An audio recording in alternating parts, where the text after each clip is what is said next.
setting up, just so everyone, I think Jeff already mentioned, but I just set up the recording here, so if anybody ever wants to come back and reference this, we will be able to get to it off the GeoTrainer site. So,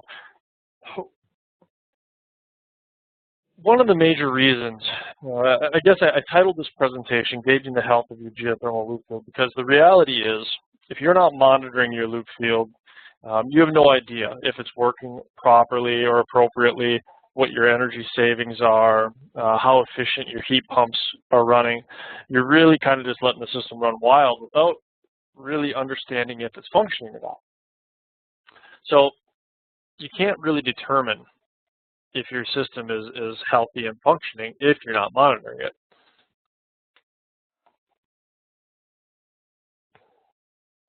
Which is kind of why my geothermal saying for the year has been, just because something doesn't fail doesn't mean that it's working.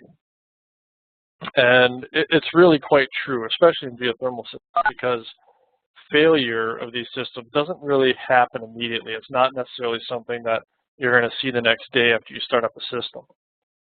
So really, in order to deem a geothermal system successful, you want to make sure it's at least, it's delivering the expected energy savings, it's operating free of defect with minimal maintenance, and also operating within the limits that it was designed to operate within, and also offer you some long-term sustainability.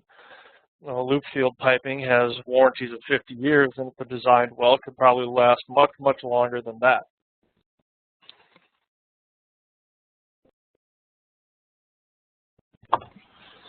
So we want to monitor our GHX to number one. I mean, the first and greatest reason is to verify your system integrity. Number two is to verify the proper system operation, and along with that, validates the system, design and what your perceived performance was going to be. And you can better understand your system efficiency. It is really hard to try to figure out what your efficiency is if you're not tracking your loop field temperatures. So with that information in your hand, with a monitoring system, you can actually gather the kind of data that you need in order to pull all of these bullet points together in one package where you can really functionally understand what's happening with your system, if it's working properly, and if there's any problems. So to start off, we're going to cover some integrity type checks with these systems. And the first being, one of the first system integrity checks you have is pressure, because if you have declining pressures, it means you have a few things going on. And we're going to cover in these first few slides some of the integrity type issues you might be able to see if you're actually monitoring the system. Now, what we can see, and it's pretty tough to do without an actual monitoring system attached, you can definitely see the declining trend in loop field pressure here. And this decline, in this particular instance, this decline in system pressure. Okay, là, je viens de faire the declining pressure here is indicative of, in this particular system, is a system that it could not be functionally purged of all of its air.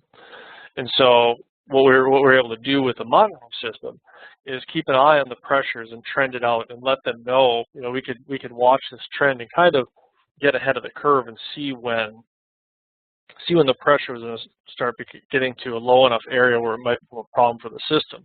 So this kind of allowed us to stay about a month ahead of a problem, as opposed to having it pop up or having all the heat pumps locked out. We were able to see the declining pressure and get ahead of it. And this happens, I mean, it's more frequent than you might think. I mean, typically you think of a system being, purged of all its air and being left ready for the mechanical contractor to hook up to it. But the reality is some of the mechanical inadequacies in the mechanical design somehow just allow minor amounts of air to be introduced, which can lead to having some air trapped in the system that over time will probably more or less likely get worked out of the system as the air gets absorbed by the water and carried up to air separators in areas where you've got turbulent flow and it's being carried along into other areas inside the building where there's not turbulent flow and you have air separation.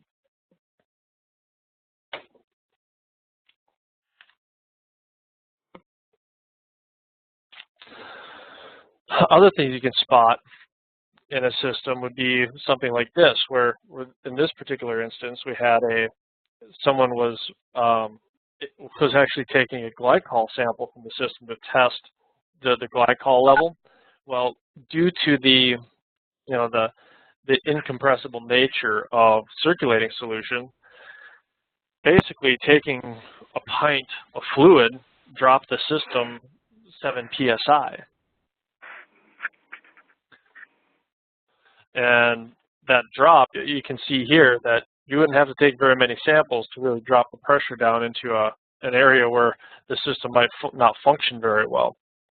Well, when you're taking a look at a system on a weekly or monthly basis, you can see those kinds. You can see those kinds of issues pretty clearly in the data and really correct them very quickly. Here it was as simple as just going back and adding some more solution into the system. But if you're not keeping track, these things just happen and compound over time. And I think you'd be surprised. I mean, Burgers and Caswell installed, I don't know how many commercial loop fields. We've got over 4.5 million feet of borehole in the earth, though. It's a pretty sizable number. We've been doing commercial loop field systems for over 20 years. And I think you'd be surprised at how unattentive and really how unknowledgeable some service mechanicals can be when it comes to these systems, just from complete lack of knowledge. I mean, we had one particular system that we lost the entire loop field. They had a bad makeup system on where literally it just kept on pumping water. I mean, it lost thousands of gallons because the mechanical contractor was not paying attention to what was going on with the system. So having a monitoring system on, if someone was actually tracking the information in the loop field, I think they would have been able to catch that. And it literally went months. You know, the first time they had any data was May. They didn't figure out they had a problem until like October. So they went something on the order of 5-6 months from when a problem occurred until someone finally got an inkling that there might be a problem. A monitoring system, you could have easily caught it within a month, and that's with the most minimal amount of observation. Another integrity check with the pressures, you can see if you've got a leaky system. In this particular instance, what happened was they did not properly configure the VFDs to operate with the zone valving that they put on all the heat pumps. So essentially the pumps, they had these 5-horse base mount centrifugal pumps that were on basically 100% of the time, whether the zone valves were open to the 2-ton heat pump or whether it was opened up to all the heat pumps. So when we showed up one day, the loop field temperature, the temperature of the fluid near the pumps was nearly 90 degrees, when it should have been something closer to 50 degrees. And what ended up happening is that they ran the seals out of the pumps, and this is the result of that, where they were down really low pressure. You go out, pump it up, and watch that pressure decline over time, shut the system down, pump it up, lose all the pressure. And so we were able to track what was going on and help the mechanical try to figure out and source the problem, because they were having a tough time locating it right off the bat. But you can see the trend, you can see where people tried to fix, you can see how long you have until you're really going to have a problem, and that trend of data really makes preventative maintenance possible. Now this system, an error like this, a problem like this, this thing would have kept on going until the whole system shut down if we wouldn't have been keeping on top of it.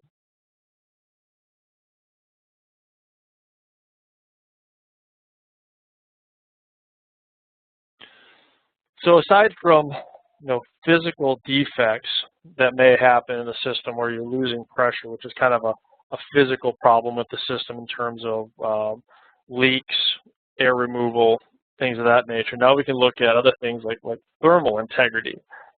Is this loop field going to handle the building load over time? And trending your temperatures over time is one way. Watching your temperature trends over time is one way to do that. I wish I would have been able to steal some graphs, some other temperature graphs that I've seen from guys like Ed Lorenz up in Canada. He's got some good year in, year out trends for like 3 or 4 years. I just pulled together some quick slides with the year's worth of data, trying to highlight what happens with imbalanced systems versus balanced systems. On your typical commercial facility, you're going to have a cooling dominant load, which could lead to a thermal imbalance where you're actually injecting more energy into the ground and removing it. Well, over time, this can make your interwater temperatures trend up over time.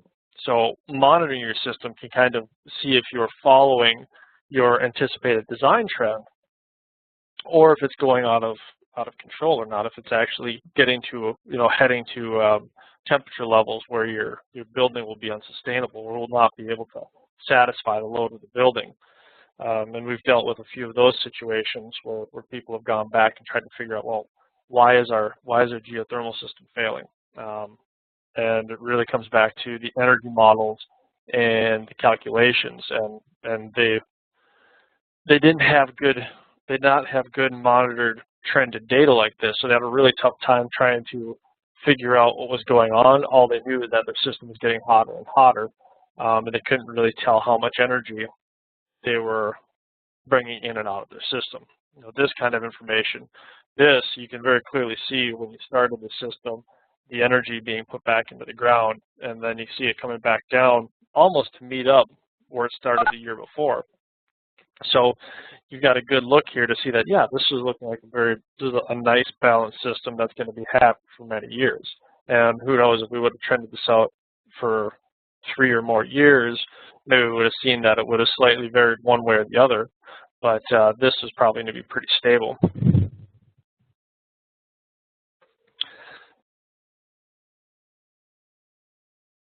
The other thing you can look at is using the seasonal temperature data to really help look at your costs of running your heat pumps, which I think I'm going to be touching on that in a couple more slides, so I'll wait till I get there.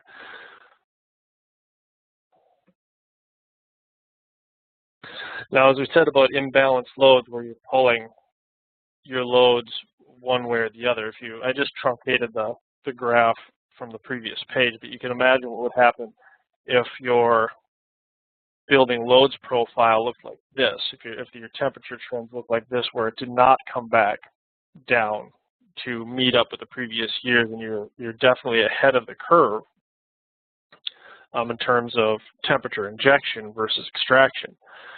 This kind of situation is what can tend to have your entering water temperatures going, raising year over year. It also lends to the reason why heat pump systems don't actually, very few systems will fail in the first year. A system that fails in the first year was very poorly designed. The person was probably unqualified to design it. That or else the building use was absolutely 100% different than what was planned during the engineering phase. Heat pumps lock out somewhere around 110 degrees. So the higher the temperatures go year in and year out, the more likely you are to possibly have a temperature lockout in the upcoming years. But you won't see it typically for several years out. We'll look at a calculated temperature trend here in about 3 slides that I'll drop a little more into that. Higher temperatures also increase the run times. There's a decreased efficiency in the heat pumps in the cooling mode. And so it just becomes kind of a precipitous situation. And keeping an eye on those temperature trends and seeing if they're getting too hot year in and year out, understanding how your building's working, maybe you can do some alternative things to try to shave that temperature impact. And there's a lot of things in terms of controls or other hybrid components that you could pop, or maybe another thing, if you had too much energy going into the loop, maybe you could find a auxiliary use for all that heat during the winter time or during the shoulder seasons to help, balance out that load profile. But the monitored data is really where you can start making some real decisions and how much energy you have that you can work with and try to get out of the system. Really pay attention to that seasonal growth because you definitely don't want to get to the point where you've got a loop field that's overheated itself, year 5, 6, 7, 8, and has gotten to the point where it's an unusable loop field. You've got a mechanical system in a building that no longer works, and that has happened. It's not. There's probably more than one loop field in the United States that's definitely across the world that's overheated itself and no longer functions because it's just thermally polluted. So we've monitored pressures, we've monitored temperatures. You'd also want to keep an eye on the flow rate of the system. I started this slide off by saying, how variable are your variable frequency drives? I think you'd be surprised if you actually monitored some of these geothermal systems with VFDs, how few different flow states really exist. Now, here's an example of what the flow conditions look like in this project to start off before we got them to finally vary the flow rate. The thing was basically running at 100% all the time, whether there was 1 heat pump, 2 heat pumps, 3 heat pumps. It was almost embarrassing that you even have a variable frequency drive attached to the system because it really didn't.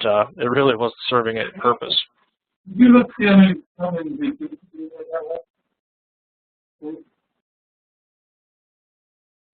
was that the question, or was just some background noise? Right.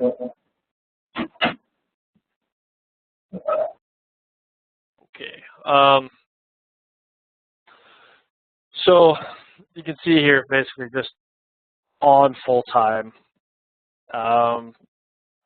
Setting up VFDs really isn't that hard. I mean, a lot of people will say that the simplest form is to simply just put a delta T sensor, a delta T. Yeah, like a delta T setup where basically it's just trying to maintain a certain a no greater than temperature differential and keeps the flow rates pretty low. That, of course, really depends if you've got an isolated loop field or, depending on what your equipment flow rate requirements are.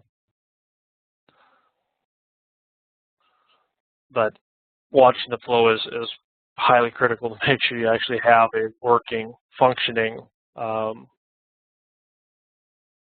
variable flow system.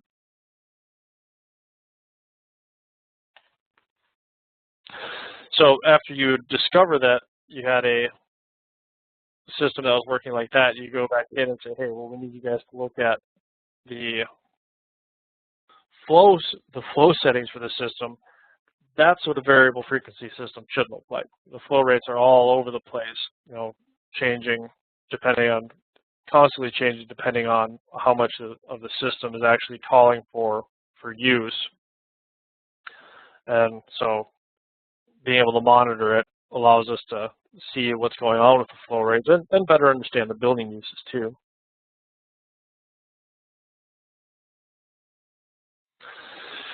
Okay, so we talked a little bit about temperature and trying to get to your actual efficiency of the heat pumps. As most of us are well aware, heat pumps have different operating efficiencies at different entering water temperatures. So, of course, throughout the year, that entering water temperature is changing. Hold on, I just saw a question come in.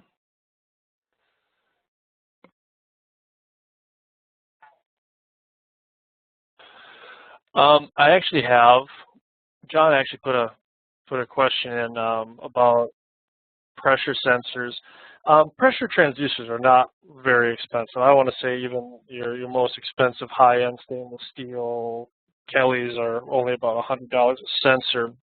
And I guess if I was going to, you could put one or two sensors in, but I really think for physical integrity reasons, you probably only need to have one pressure transducer, maybe on the return side. Putting it on the supply side, I guess it depends on what your flow direction is. I would put it on the low pressure leg because you wouldn't want to get, you should be able to see it throughout the system, but I think it's a little more apparent what's going on the low pressure leg because you don't have the extra pressure that's coming from the pumping system. But you really should be able to see it anywhere. I think in my experience, so I think it's more drastic on the return leg. Okay, so back to efficiencies. So, we have different efficiencies. We're looking at the heating side here and the cooling side over there, depending on where you are in the year and your entering water temperatures. Well, if we trend the data for all year, we can figure out actual average of temperatures. I mean, you can figure out the efficiency really at any given measurement of the system, which allows you to get to a building owner's real COP, which is what they got for what they bought. The efficiencies trending and changing makes modeling these systems really on the onset very difficult. Because the building use affects that entering water temperature so much, your efficiencies move with it. So trying to put together a model up front is tricky enough. Using that trended data to better understand the results, though, can really kind of help you understand how to evolve your design skills and your design mentality, because really, if you kind of just keep on throwing darts at the board and don't ever walk up the board to see where your darts landed, you're going to kind of be stuck a little bit on the dark.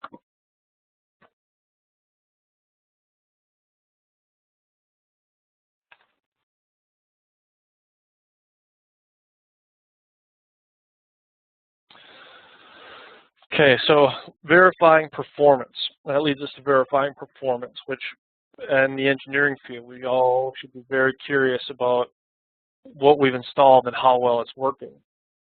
I know that people that have spent a lot of time on the energy models for their systems to make sure it's going to closely match the actual building use loads. A lot of people have given me good feedback on how the modeling, the software modeling of the loop field actually matches up with how the system operated. Now, monitoring the system will allow you to make sure things are following expected temperature ranges, will help you look and see if the actual building use that you anticipated is the actual building use in reality, because that's one of the single greatest factors and change a deviation from your design to the reality is the building use. Now, if you design a building to transmit X BTUs throughout the year and the building instead uses X times 2 BTUs, of course the loop field's going to fail. And that monitoring system is what can help you identify that and go back and try to figure out, well, what's changed and why are we dealing with this now? And it also can kind of help you understand where the fluff is in a design process. Generally there's a safety factor associated with everything in the engineering field. Monitoring the system can kind of help you understand where that fluff is. You can look at a load, and if your field's performing much better than anticipated, then it's pretty apparent that, well, where's the extra energy? This thing should be matching up to this model. What's going on? So you can look at it and see, well, okay, the loads I calculated were quite a bit different than what the building's reality was.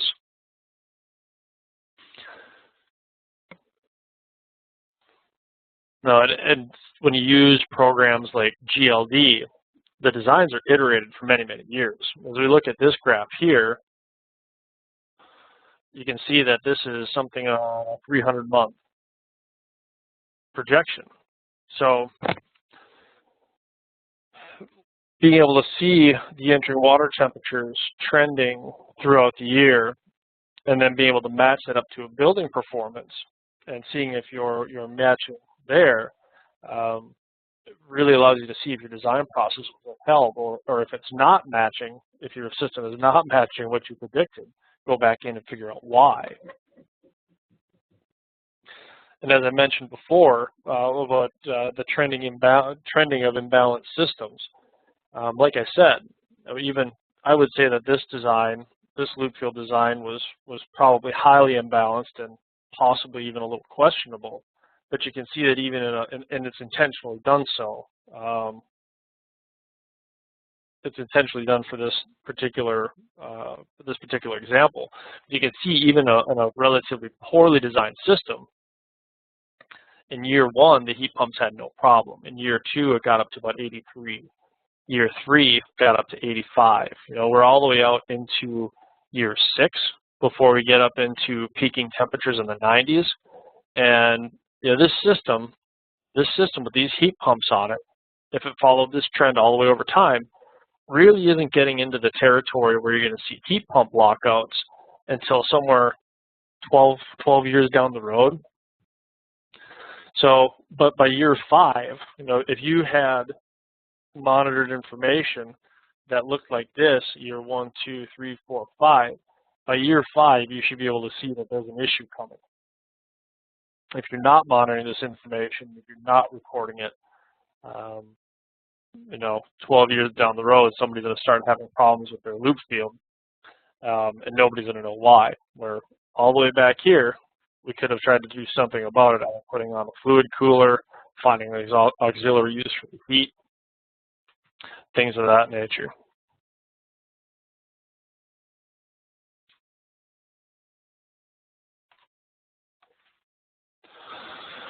Okay, so monitoring systems by sector. There is 2, completely different needs depending on if you're dealing with commercial or residential systems. In a commercial system, you're dealing with a fairly complicated, large system that's probably moving a substantial amount of energy in varying capacities throughout the day. A residential system, a typical residential system, the variable refrigerant systems will change this a little bit, but typically have a circulating pump that's either on or off. The temperature transmission is quite low. So really, the flow rate is going to be fairly consistent. You really could put a simple amp loop on a pump and know what you're flowing. Pressure. Most systems have pressure gauges, also don't work. A residential system will not work if a loop field gets down to a low enough pressure. And then, but the temperature of the loop field is something that's really not kept a very good eye on. It's something that probably is worth monitoring, especially if you want to understand that someone's true payback period on their heat pump system, because without knowing the temperatures, you really are still kind of just wandering around in the dark trying to figure out how much money you're either saving or not saving with the system. So keep an eye on the temperature in a residential system will help you better understand that. They talk about RHIs, renewable heat incentives, and things like that, and wanting to have verified installations. The only way to really verify the installation is to, at minimum, monitor the temperature so you can understand what kind of efficiencies you're getting out of your heat pumps. Commercial systems, on the other hand, they probably deserve a full array of sensors. Keep an eye on the supply return temperatures, keeping at least an eye on the pressure on the return system, because I've put 2 pressure transducers on all of our monitoring systems that we've installed, but I've found that they pretty much just track each other. They've got their delta. You've got your delta P, and it stays really consistent. And even when you have the losses, they maintain their delta. So because you're looking primarily for physical problems with the system, 1 pressure transducer pretty much serves as an integrity check there. Flow rate's important to keep an eye on, primarily from a metering perspective, because although you can monitor the variable frequency drives, and if your variable flow system is actually working, more or less you're going to use that flow rate to determine how many BTUs you're exchanging with the heat exchanger. And it's a good idea to keep an eye on the outdoor temperature to see if that, just keep an eye on the climate and see if the climate effects are in line with what your design expected. Because obviously if you have an extreme heat and drought year, you could be looking at, in your loop field, trended a little higher than you thought it might in that particular year. Those higher temperatures would be an obvious source for the deviation.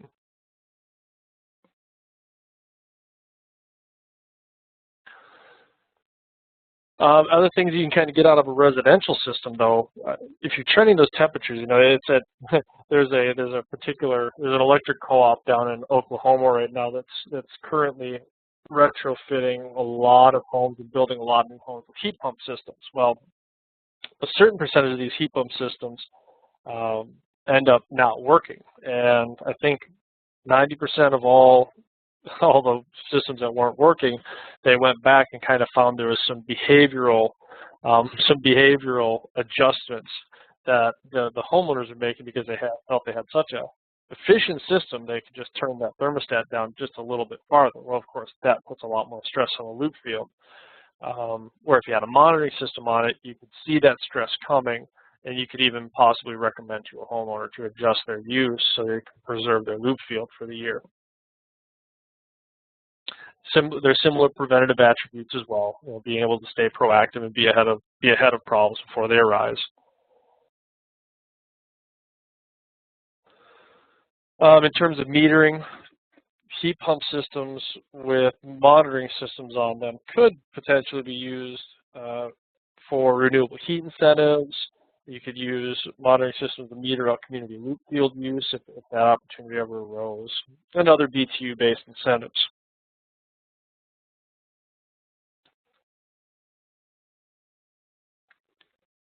Now, as well as when we're monitoring, we can also look at the closely calculate the cost savings of a system as opposed to kind of trying to estimate where our loop field temperatures are going to be throughout the year. We can look at true BTU usage, actual on-the-spot efficiency data, really come up with our actual costs of running the system. From those costs, we could actually take that actual data, bring in our total BTU usage, our known entering water temperatures, do some calculations, figure out our electrical usage and total energy use, and then compare that. I mean, you can actually do a physical comparison of what we actually have versus what the conventional system might cost. And actually come up with some true savings numbers as opposed to running on assumed entering water temperatures, which would give you assumed efficiencies as opposed to having live operating data.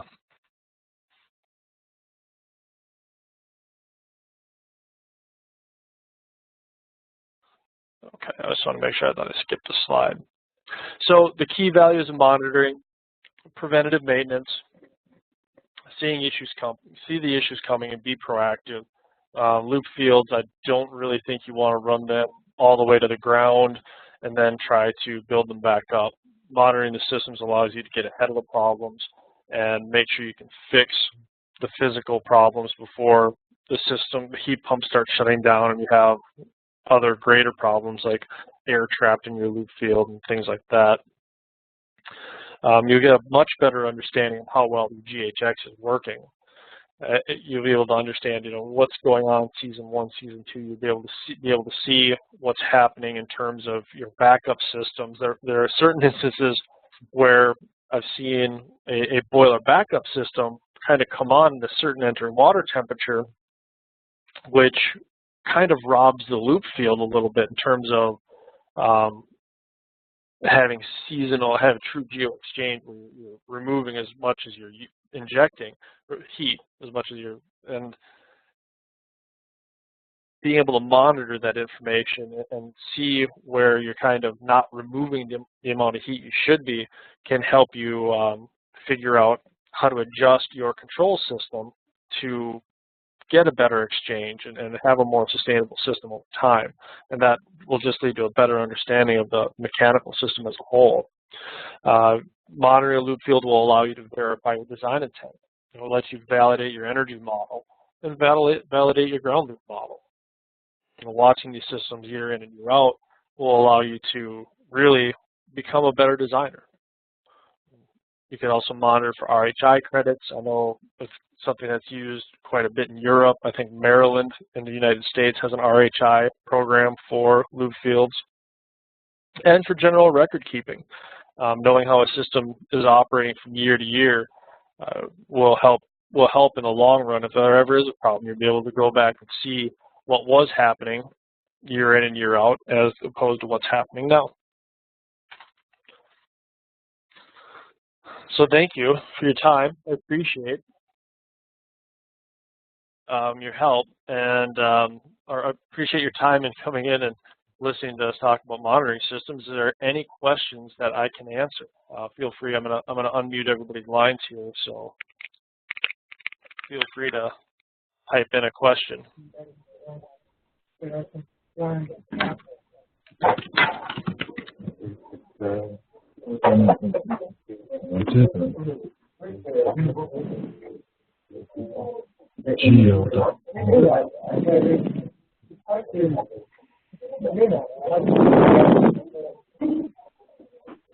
Got a question for how much does the hardware cost to monitor a typical commercial system?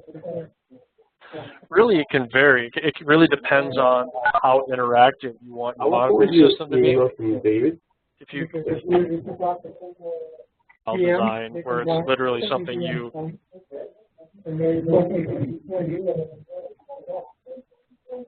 get information off of, systems could cost under $1,000. Whereas you go to systems that actually requires you to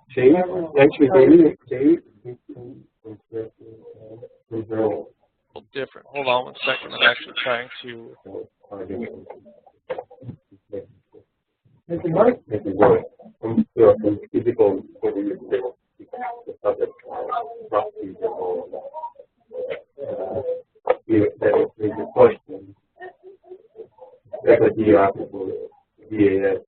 All right. So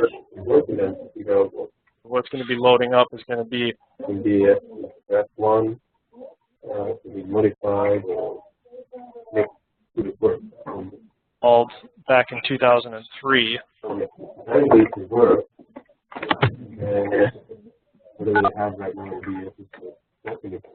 Now, I'll wait and see. There you go. Okay.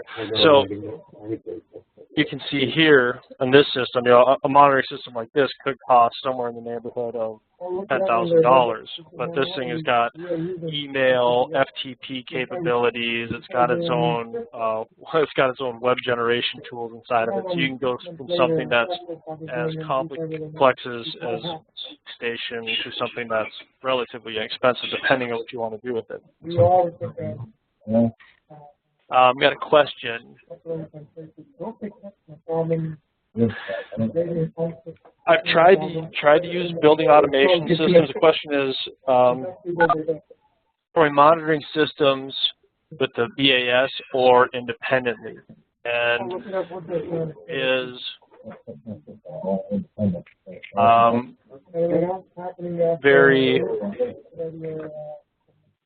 have been very successful in using the BAS to monitor the system as well, but a lot of BAS systems that I've run into don't have the trending capabilities that you might want to see.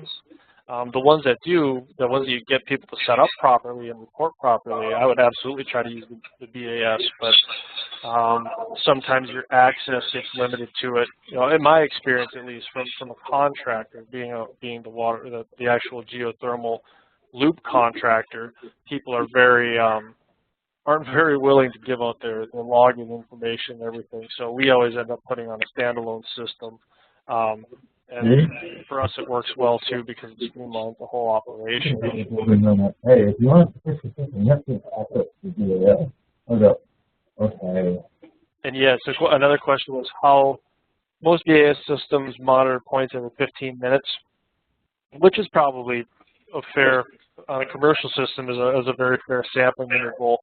And how long would you monitor the system? I would monitor as long as it's in operation. I'd keep an eye on it every year, and really have, it's not necessarily that you have to have an engineer or an installing party watching it, but at least it should be part of the mechanical maintenance schedule to have someone check in on that periodically.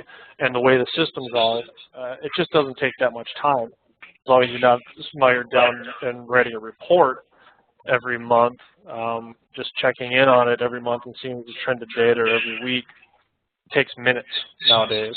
The biggest problem And it does end up being a lot of data, but that's why they make terabyte hard drives that are terabytes big now. No, I think one of the biggest problems is that Question about monitoring cooling dominated systems in the south and monitoring heating dominated systems in the north and long-term cooling trends.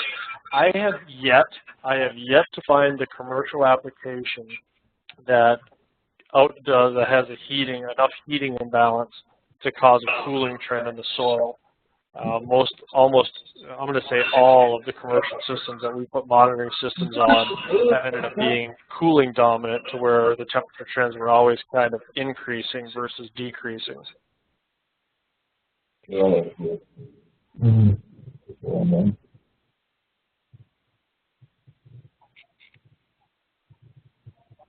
Of course you don't have the imbalance. I didn't need this. Okay.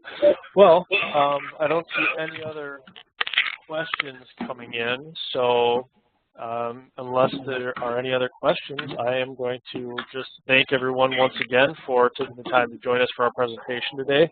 And if there's anything we can do for you at GeoChainers or Ground Loop Design or Precision Geothermal, please let us know.